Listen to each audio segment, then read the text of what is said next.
Oke, pertama-tama, perkenalkan, nama saya Siva Salavia, biasa dipanggil Ujang. Saya, dari tim admisi dan keuangan, dengan, role sebagai software engineer.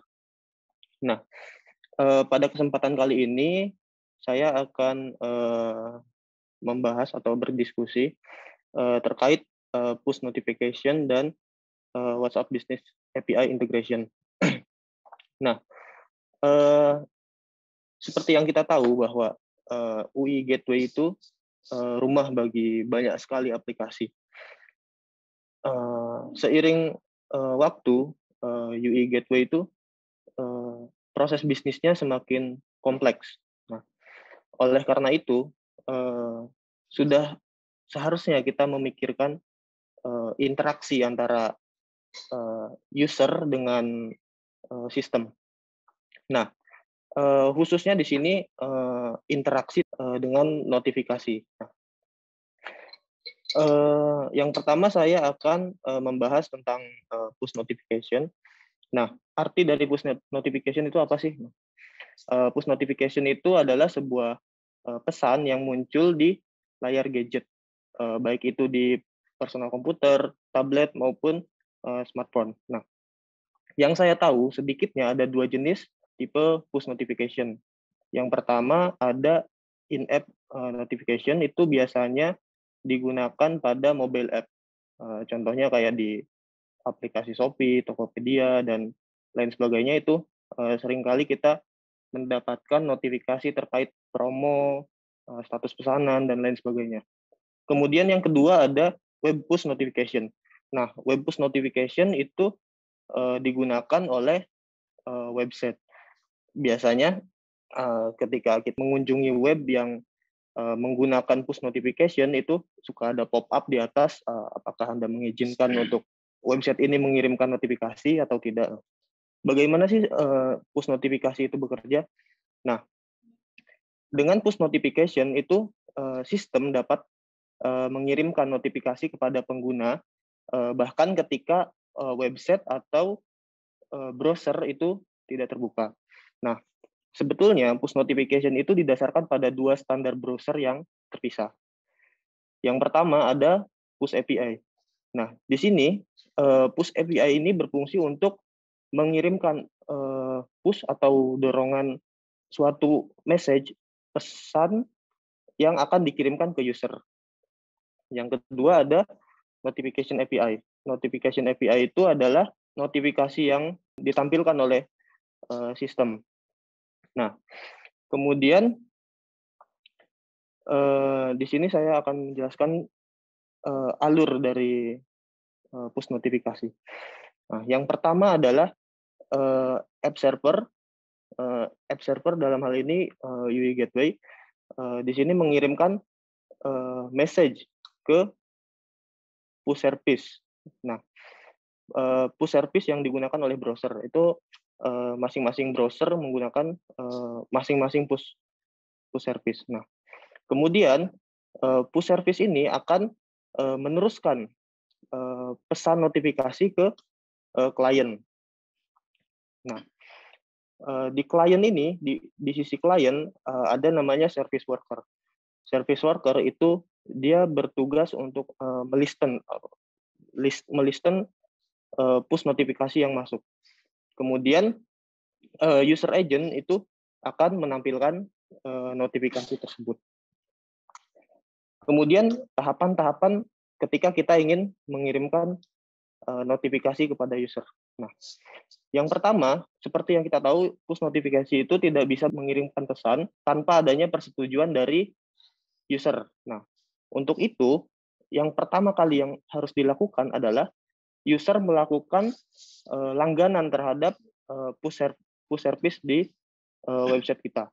Kemudian, push service tersebut akan, men-generate sebuah subscription object yang nantinya itu akan digunakan untuk, identifikasi user, untuk mengirimkan, eee, notifikasi ke user yang tepat. Nah, kemudian website kita atau, server menyimpan subscription object yang telah dibuat oleh push service tadi. Nah, kemudian server mengirim message ke user melalui push service tadi. Kemudian di sisi klien itu service worker akan menghandle push message yang telah dikirim dan diterima oleh browser. Nah, yang pertama itu ada subscribing user. Nah, tentu saja untuk memulai mengirimkan notifikasi maka user harus berlangganan. Nah, yang pertama dilakukan oleh browser adalah browser tersebut melakukan pengecekan kepada user yang mengunjungi website. Apakah user tersebut sudah berlangganan push notification atau belum? Kemudian jika belum, maka browser akan menanyakan apakah user akan mengizinkan untuk menampilkan notifikasi dari website ini.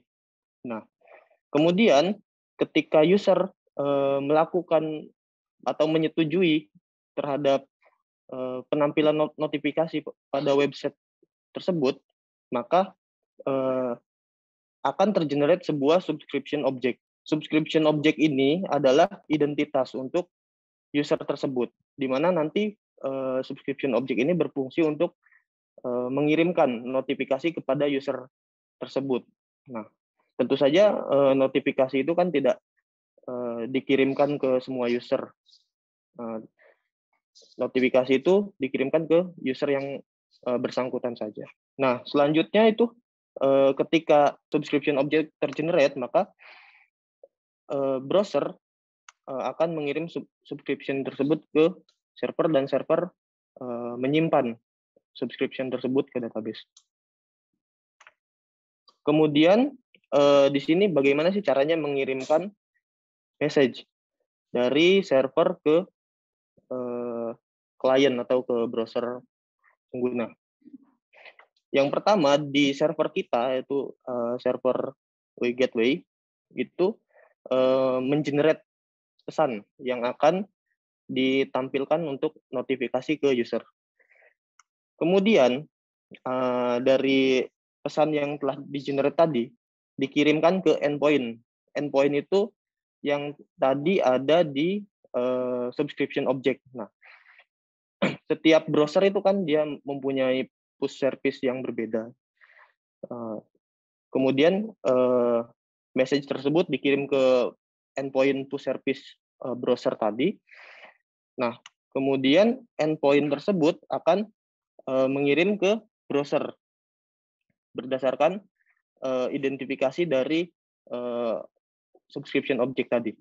Nah, kemudian browser akan menerima push notifikasi yang dikirimkan. Nah, oke, kita contohkan saja. Nah, di sini saya udah membuat suatu server sederhana untuk push notifikasi. Nah, di sini saya menggunakan library web push. Nah, library web push itu sebenarnya library standar yang digunakan untuk mengirimkan push notification. Nah, di sini ada objek subscription object yang dimana nantinya untuk mengirimkan notifikasi ke user yang memiliki objek ini. Nah, kemudian di sini ada payload. Payload ini isinya adalah pesan dari push notifikasi yang akan kita kirimkan. Kemudian kita langsung contohkan. Nah, ketika server mengirim notifikasi ke push service dari browser, itu si push service dari browser akan mengirimkan ke browser yang user pakai. Nah, contohnya di sini notifikasi yang ditampilkan, bahkan ini kan website ini tidak terbuka, tapi dia tetap menampilkan notifikasi tersebut. Nah, Oke.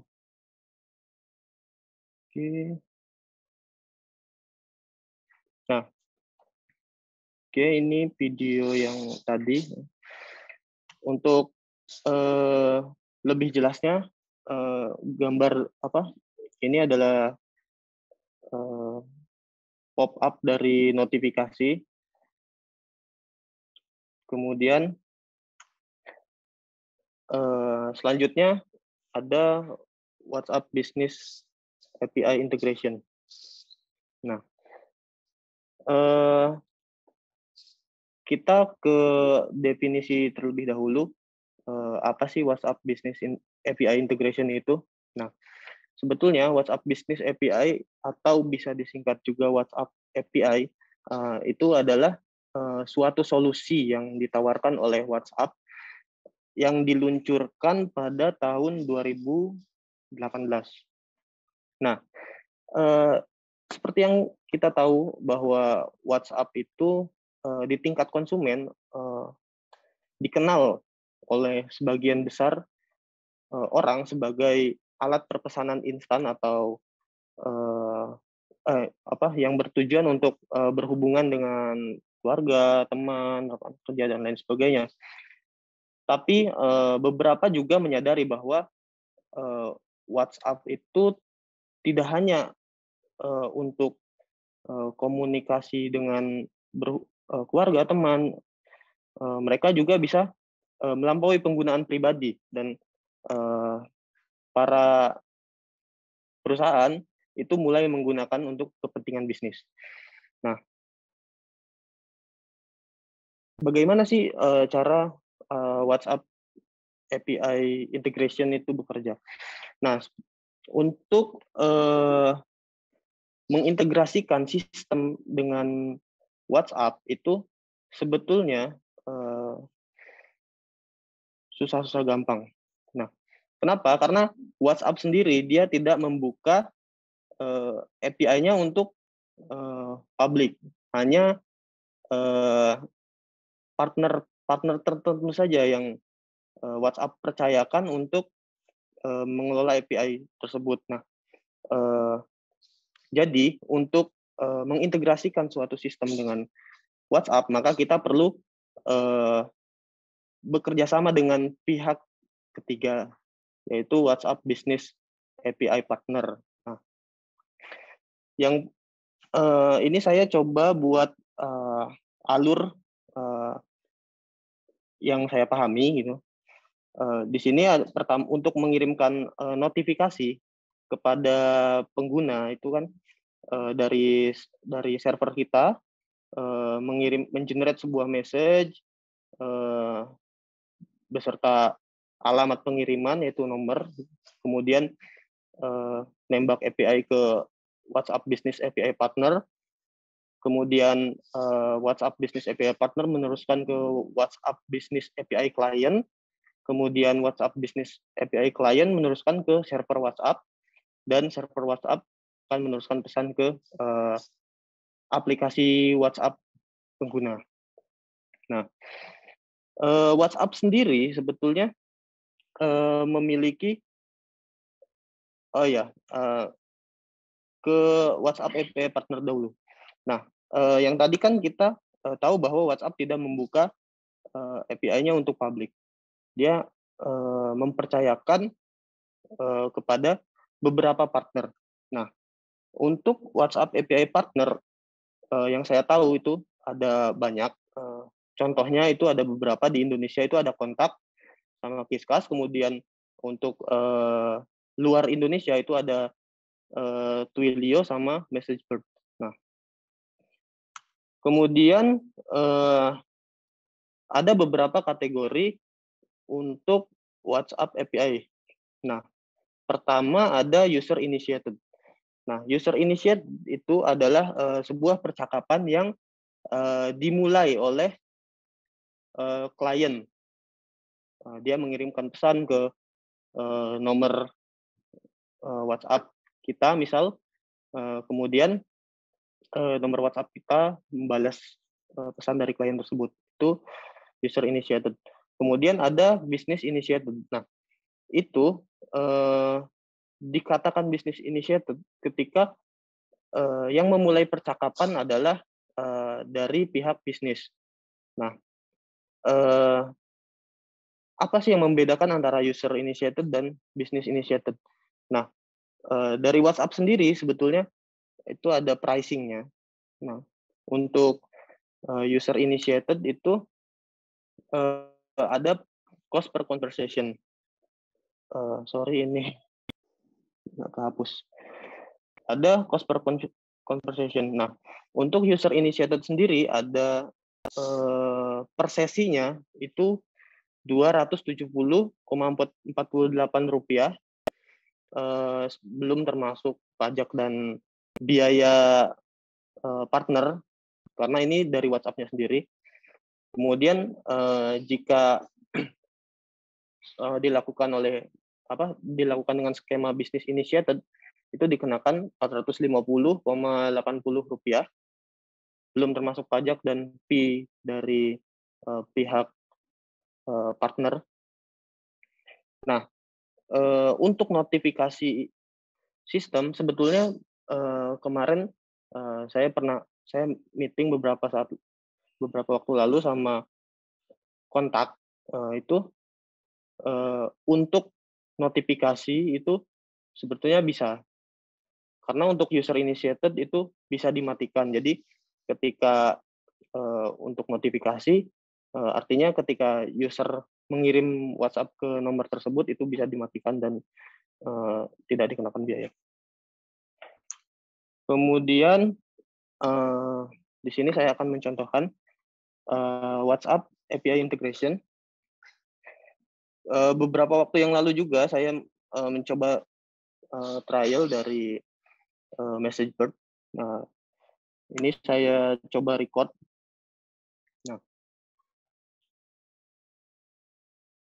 Nah, ini saya coba mengirimkan berupa notifikasi ke nomor saya sendiri melalui trial dari MessageBird. Nah, di sini ada template-nya yaitu tagihan. Saya coba-coba. Halo XXX, segera bayarkan tagihan SPP dan lain sebagainya. Nah, ini kan menurut saya sangat membantu sekali karena dulu saya waktu masih sebagai mahasiswa informatika, kadang saya telat mengetahui informasi dari tagihan itu. Tiba-tiba H-min berapa hari itu baru tahu kalau tagihan udah muncul. Sebenarnya dengan WhatsApp ini sangat memudahkan sekali, sangat membantu. Nah, oke, cukup sharing dari saya.